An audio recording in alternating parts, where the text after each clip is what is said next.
Boa tarde. O presidente do Senado, Davi Alcolumbre, participou nesta terça-feira da abertura da 22ª Marcha dos Prefeitos a Brasília. Davi Alcolumbre ressaltou o esforço feito pelos senadores para a aprovação da PEC 34 na semana passada, que tornou obrigatória a execução na lei orçamentária de emendas parlamentares. Em seu discurso, ele lembrou que o Senado deve votar a proposta de emenda constitucional 61 de 2015, que vai diminuir o tempo de espera dos municípios para receber recursos federais. A PEC 61 de 2015, se aprovada, autorizará a representação e a apresentação de emendas ao projeto de lei do orçamento anual diretamente ao Fundo de Participação dos Estados e do Distrito Federal e dos municípios, com a indicação do ente federativo a ser beneficiado. Em minha opinião, devemos sempre priorizar iniciativas que desburocratizem e tornem mais eficiente o repasse de verbas da União. Creio que a PEC, proposta de emenda constitucional, vai ao encontro desse entendimento, pois retira a obrigatoriedade dos dispendiosos convênios para a execução do orçamento. A Comissão de Assuntos Econômicos aprovou um projeto que aumenta o percentual de recursos para atletas portadores de deficiência. Os senadores também debateram o Estatuto dos Animais, mas a votação foi adiada. Em 15 artigos, o Estatuto trata dos direitos dos animais, define regras para a guarda e estabelece penalidades para os maus-tratos. O relator, senador Plínio Valério, manteve o texto aprovado na Comissão de Constituição e Justiça, mas o senador Telmário Mota apresentou um voto em separado com várias mudanças no texto. Uma delas para garantir, por exemplo, a não proibição das vaquejadas. Não serão consideradas prática de maus-tratos aquela relacionada à tradição cultural, recreação e exploração econômica. A senadora Cátia Abreu alertou que o texto, como está, pode trazer insegurança jurídica a um setor importante da produção econômica brasileira. No Brasil, nós abatemos anualmente 24 milhões de cabeças de bovinos, sendo que desses 24 milhões, nós temos confinados 5 milhões de cabeças. Isso vai trazer um problema gravíssimo de segurança jurídica. Por exemplo, inciso 3º, assegurar a inexistência de circunstâncias capazes de causar ansiedade, medo, estresse ou angústia de maneira frequente, constante ou instante. Tudo bem, ninguém é a favor dessas causas, mas quem é que vai definir tudo isso? Porque eu, como psicóloga, nós temos muita dificuldade de identificar estresse, ansiedade até no ser humano. Então, não são técnicos dos ministérios afins que vão poder entender e normatizar isso. Diante dos questionamentos, o presidente da comissão retirou a proposta da pauta para reexame do relator. Os senadores aprovaram um projeto que aumenta o percentual de recursos para a inclusão de alunos com deficiência em programas esportivos. De acordo com o texto, do total de recursos destinados ao Comitê Olímpico Brasileiro, pelo menos 15% deverão ser direcionados ao paradesporto. Nós vimos que foi possível aumentar 5% a mais, passar a 15%, esse incentivo, esse recurso para que nós possamos produzir essa inclusão no paradesporto. O projeto que amplia recursos para o paradesporto será analisado pela Comissão de Educação, Cultura e Esporte. Em caso de terceirização, os salários dos trabalhadores podem ser reduzidos? O assunto foi discutido hoje em uma audiência pública muito concorrida na Comissão de Direitos Humanos. A questão foi trazida à comissão por funcionários terceirizados do Senado, que estão correndo risco de redução salarial e mesmo de demissão. A representante do Tribunal de Contas da União explicou o problema. O TCU havia decidido em resposta a um questionamento de empresa participante de licitação. Um dos critérios que foi questionado foi exatamente a definição como patamar mínimo salarial, um valor acima daquele estabelecido na convenção coletiva das categorias envolvidas na contratação. O processo ainda não foi decidido, ele foi decidido pelo acordo, mas está em recurso, tá? Frisando que está em recurso e o recurso ainda não foi decidido. O diretor de contratações do Senado apresentou a perspectiva dos gestores da casa. Nós temos orçamento limitado, então temos uma equação que precisa ser tratada.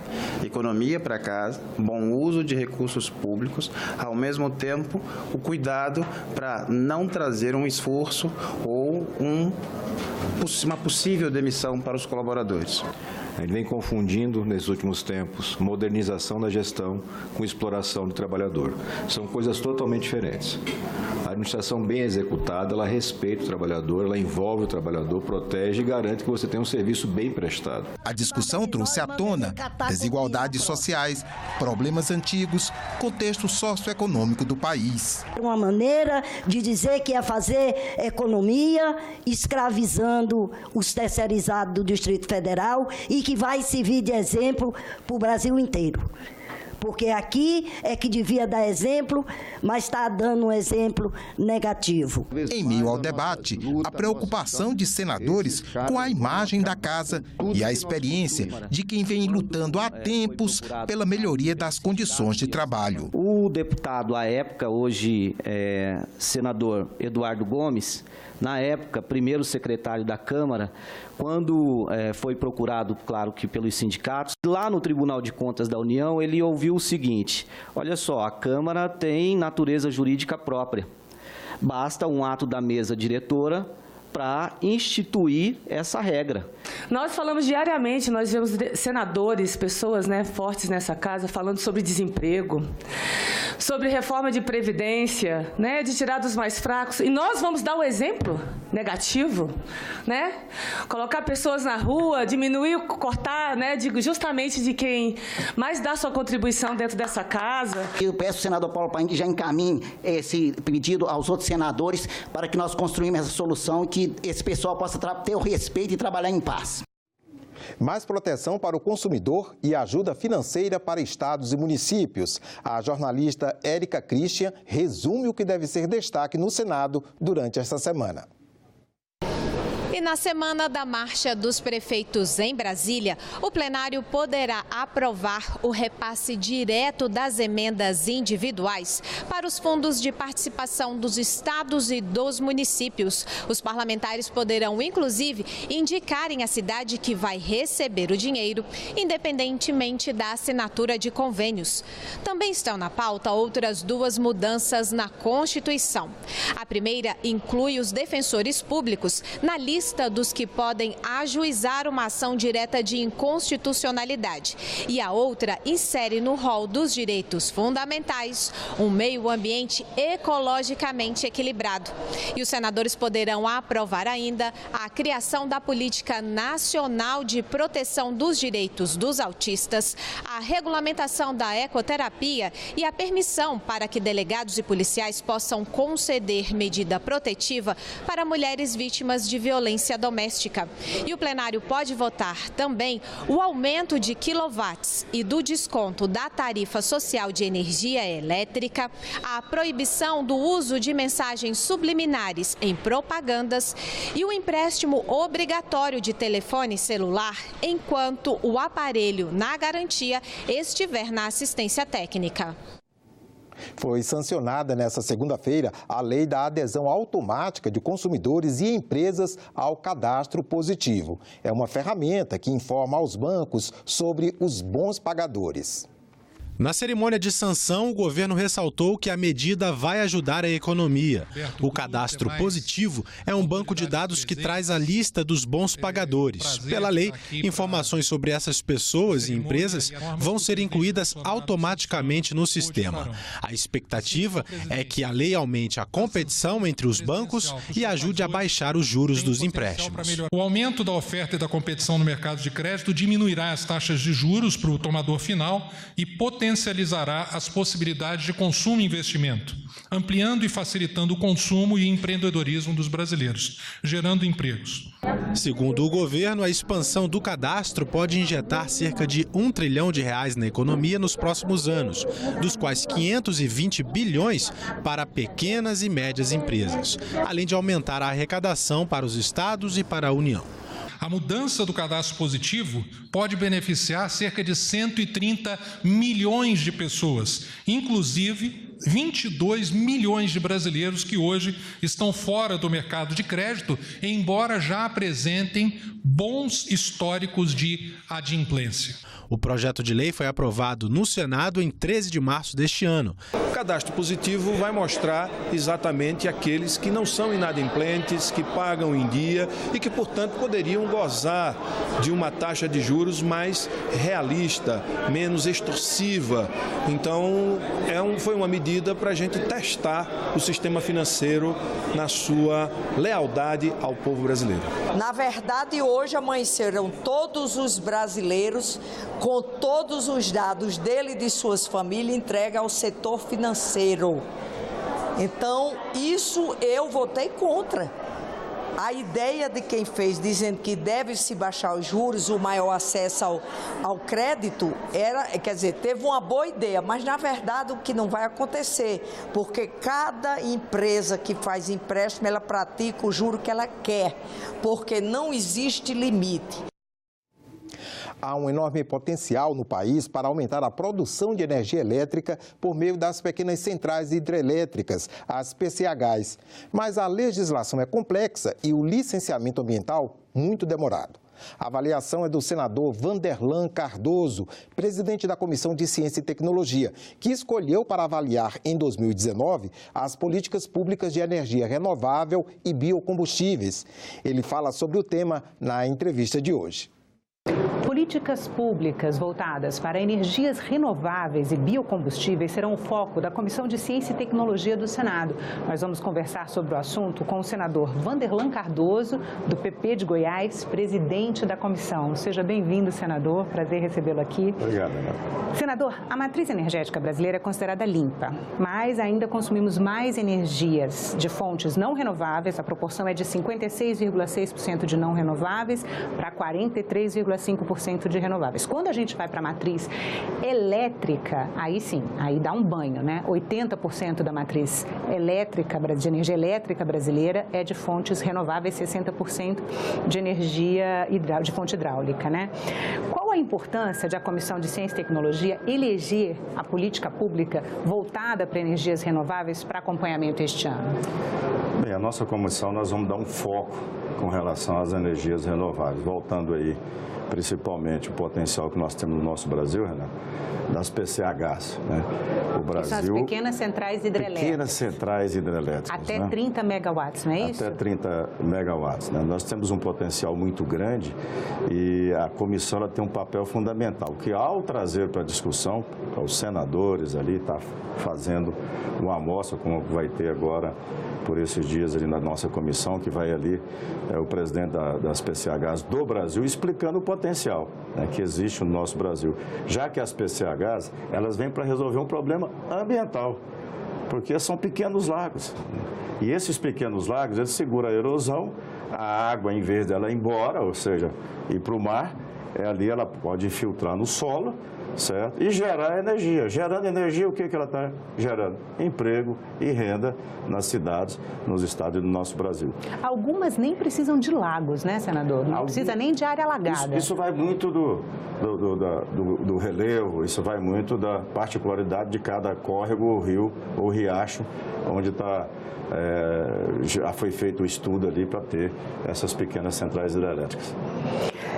Senador, a estimativa é que se todos os projetos que hoje foram propostos, né, de criação de pequenas centrais hidrelétricas, o Brasil seria capaz de produzir quase 15 mil megawatts. Seria uma Itaipu a mais no sistema elétrico nacional. Né? Como é que o senhor avalia a atual legislação voltada para o setor? O senhor vai fazer essa série, um ciclo de audiências públicas, né, na comissão? Renato, nós vamos estar discutindo o quê? A legislação. Ela é muito complexa, é muito complicada, nós temos que desburocratizar. Cada estado tem sua legislação, cada estado com seu diferencial e muitas das vezes a burocracia que manda, é o que impera, principalmente com as licenças ambientais. Né? Essas licenças, uma observação que eu gosto de fazer, enquanto que nas usinas aí que gera energia com óleo diesel, né, com gás, a licença ambiental delas são rápidas. Né? E ao passo em que alguns estados, a licença ambiental para uma PCH demora anos para sair essas licenças. Nós temos que inverter isso. Mas existe uma legislação diferenciada em relação ao licenciamento para uma usina termoelétrica e o licenciamento para uma pequena central hidrelétrica? Vai dos interesses. É o que nós temos que mudar. Qual que é o interesse que tem em continuar tendo usinas essas movidas, os motores com óleo diesel? É interesse de quem? Quem que está por trás disso? Não é? Se você for pegar, são grupos poderosos. E até se diz que tem alguns políticos por trás dessas usinas. Ao passo que tem muitas e muitas, o que você falou aí, desses 15 mil que tem, é somente o que já, na ANEEL, o que ela já mapeou e está esperando as licenças, certo? Porque se nós formos buscar mesmo o potencial existente, isso vai dobrar. Então nós vamos ter aí, não uma Itaipu, mas 2 Itaipus, né?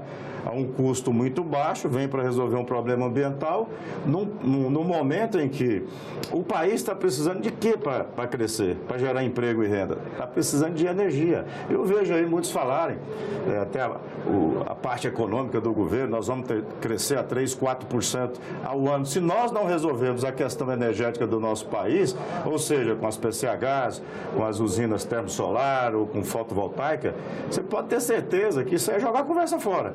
Nós temos que encarar o problema de frente, simplificar, gerar emprego e renda, porque na construção de uma PCH de 1 mega, nós temos a geração de 60 postos de trabalho durante 3 anos. Aí depois a gente vai... É os royalties que vai para os municípios, é o ICMS que vai para os estados. Então, a economia, ela gira, ela entra recursos na economia do estado, do município e do Brasil. Então, nós temos que mudar essa política nossa de investimentos que vem sendo feito no nosso país nos últimos tempos. Na matriz termoelétrica. Na matriz termoelétrica. Se você pegar aí, chega nessa determinada época do ano e vem as tarifas vermelha, tarifa amarela, tarifa isso, tarifa aquilo. Aí é onde entra essas usinas a óleo diesel, certo? Essas termoelétricas, gastando aí milhões e milhões bilhões de reais em óleo diesel, com um custo de 4 a 5 vezes mais do que uma PCH, né? Do que a própria energia termosolar, que nós estamos ficando para trás, enquanto o mundo já está discutindo aí, como diz aí o 5G da telecomunicação, né? na área da informática e tudo mais, já está falando de 5G. E tem hoje, eles estão discutindo já lá fora, em outros países, como eu fui agora, na Espanha, Portugal, na Alemanha, já estão discutindo a 5ª geração já da termosolar.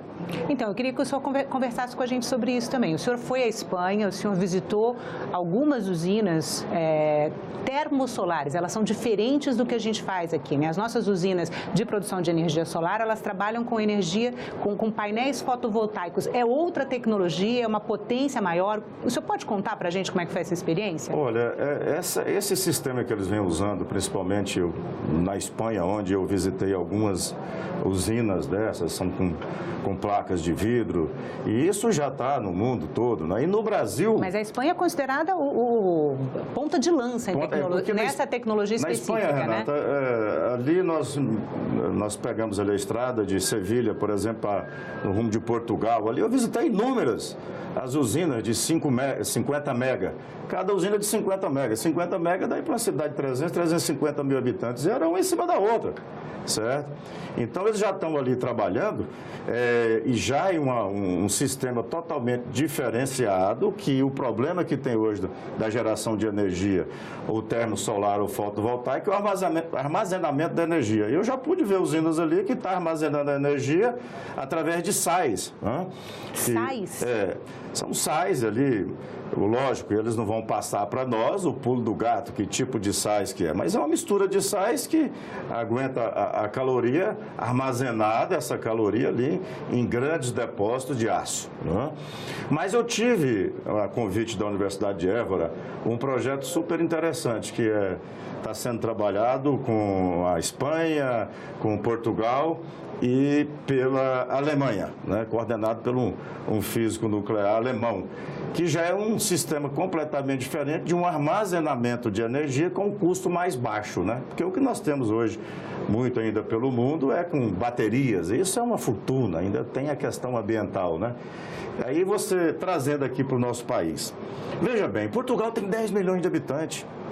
O investimento que eles fazem em ciência, tecnologia, inovação, certo? Num país de 10 milhões de habitantes, a Espanha tem 30 e poucos milhões de habitantes, a Alemanha 40 e poucos milhões de habitantes, eles investem em ciência e tecnologia.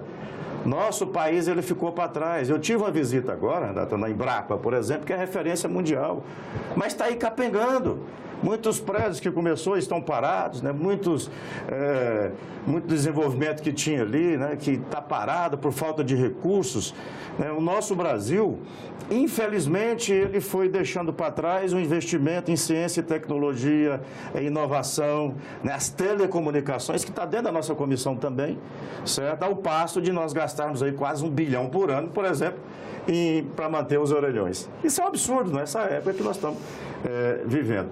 Então, O senhor acha que não precisa mais de orelhão, senador? Eu sei que não está no tema da nossa entrevista. Não se usa mais orelhão. A não ser lá em Londres, que ali virou ponto turístico, tem os orelhões ali, as cabines de telefone, né?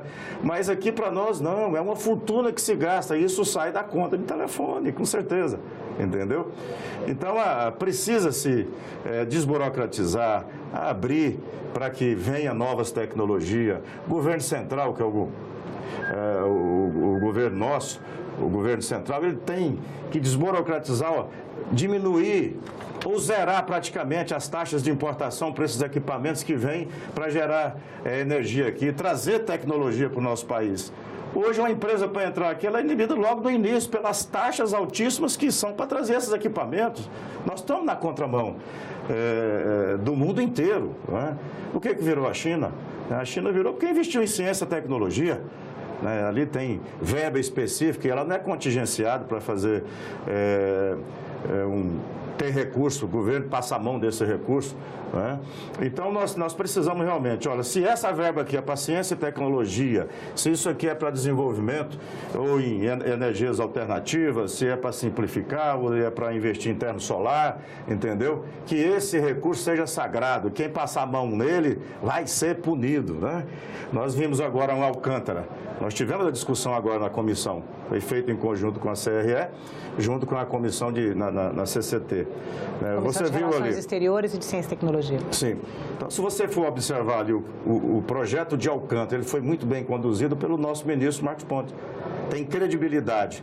No dia que foi apresentado, tinha 4 senadores de oposição, todos parabenizaram a forma que foi feito o projeto, que vai gerar bilhões e bilhões de dólares para o Brasil, que pode ser repartido para os municípios do Maranhão, para Alcântara, e o país ganhar com isso. Mas parte desses recursos que for, eu defendo, parte desses recursos que for pagar ali de aluguel desses lançamentos, que fique em ciência e tecnologia, que o governo não passe mão e pegue esse dinheiro, certo? Essa é a minha defesa.